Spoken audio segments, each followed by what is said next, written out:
Donald Trump says the Republicans have to fight fire with fire. Trump calling the presidential campaign vicious, even worse than the 2008 campaign waged against Secretary of State Hillary Clinton. Here's Donald Trump. Donald, nice to talk to you, sir. Hello, Greta. Donald, I'm going to go straight to your Twitter account, and one of your most recent tweets is, I'm really glad that Mitt Romney no longer says what a nice guy Barack Obama is. Do you want to go beyond 140 characters and tell us what you mean? I am just so happy about it because for a period of time, Mitt was going out and saying he's a fine man, he's a wonderful man. And frankly, you know, based on this campaign, on Hillary's campaign, on other campaigns that he's run over the years, it's not so. And I think Mitt sees that. And I haven't heard him say that. Now, maybe he does, but I haven't heard him say that over the last few weeks. And I'm very happy about that. And so are a lot of other people. All right. So if he's not a, quote, fine man, as you say, what is he? Well, he's somebody that will say some very nasty things. He's a person that is not the nice person that some people think. And his popularity rating, while high, I think if people knew the facts, the rating would actually be extremely low.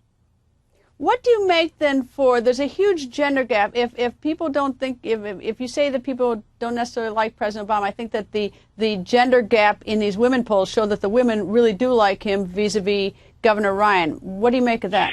Well, maybe they don't know him. Maybe they don't get what's going on. And I still think that this is really not going to be a popularity contest. It's going to be a contest based on jobs. It's going to ultimately get down, that last month, it's going to get down to jobs. And if you look at the $716 billion that was taken out as an example of Medicare by the Obama administration, if you look at what's going on, I think when it all comes out, it's going to be, a lot of things are going to be neutralized, but it's going to get down to how's the economy doing, and the answer is not good, and how is unemployment. Now, they say 8.3, but the real number is probably 16%, and some people could even say 21%, because that's the real number. The real number is not 8.3%. The real number is 16 and possibly 21%, and that is catastrophic. So, you know, he's got a problem. I think the president, it's going to be a close race, but I really think that the president has got a problem if numbers don't improve, and you don't have much time to improve them.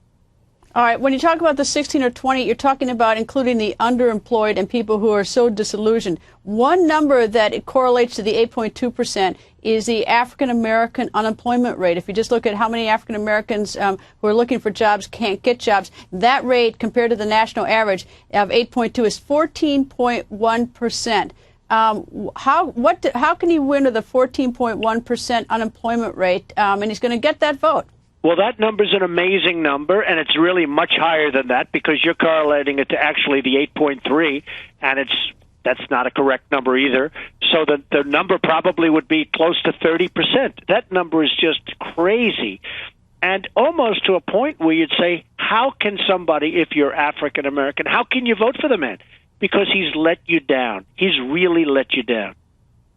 In terms of the African American, I'm sure that you know the gaffe that actually the campaign is not calling it a gaffe. The Republican campaign is calling it a gaffe of Vice President Biden when he said yesterday in a predominantly African American community in Southern Virginia, made a reference about putting you all back in chains. And there was some gas, some booze, and of course there was some cheering. But there's been a lot of talk about it in the last 24 hours. What do you think about that? Well, I think it's a terrible statement, and I think it's something that probably he wished he didn't say, but he was not reprimanded. He wasn't stopped, and they backed him up 100%. Look, this is a very vicious campaign that's being waged against Mitt Romney and the Republicans. Vicious. And if the Republicans aren't going to fight back and fight with fire, because if you're not going to fight fire with fire, it's going to be not a very good picture. And they're going to have to get very, very tough and be very, very smart, which they are, and they have to go out there and do it. And if they don't have to be politically correct, then they shouldn't be politically correct. Because I'll tell you what he said about chains and what other people have said about other things are vicious. And you've never heard language like this. This is worse than Hillary. Hillary was one of the worst, meanest campaign waged against Hillary Clinton ever. In fact, they say it was number one in the annals of our country, number one for viciousness. This is making it look like baby talk. So the Republicans are going to have to be very, very smart and very, very tough.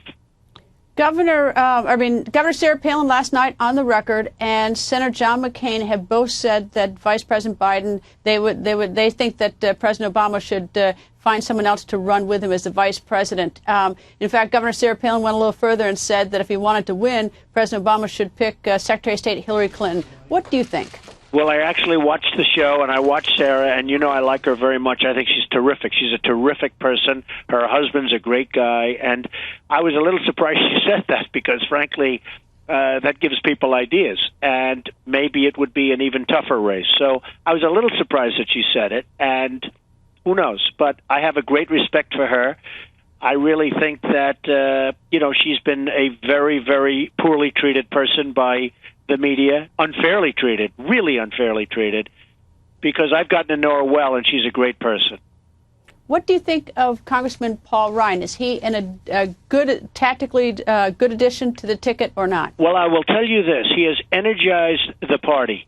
People that were obviously going to vote for Mitt are really now energized and really want to do it even more so. And that's a great thing. He's obviously bringing some things up that should be brought up and have to be brought up. And people are questioning the choice. They think it was a pretty bold, and I think it was. I think it was a pretty bold choice. But I've watched him over the last 3 or 4 days. The Republican Party is totally energized. So in that sense, I think it's very good.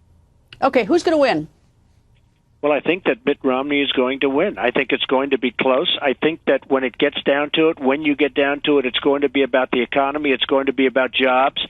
And obviously the record on jobs and the record on the economy is dismal. And I think that the Republicans are going to win. I think Mitt Romney is going to be your next president. All right. In the swing states, which are the states that we're all looking to see, which are so very important to both candidates or both tickets, there are at least Indiana, Ohio, and Virginia have unemployment rates below the 8.3%. Now, they have Republican governors, right, but nonetheless, those numbers, I mean, at least, I realize that if you're unemployed, you don't care what the number is in your state. But your thoughts on that? Well, it's very interesting. They all have Republican governors, and those states are doing much better. Possibly, though, people aren't going to be remembering the Republican governor. They're going to maybe it makes it harder to win those states. But in the end, they also see what's happening to the country. They see what China's doing to the country, what OPEC's doing to the country, what every country is doing to our country. We don't have a country that we do business with where we're doing well.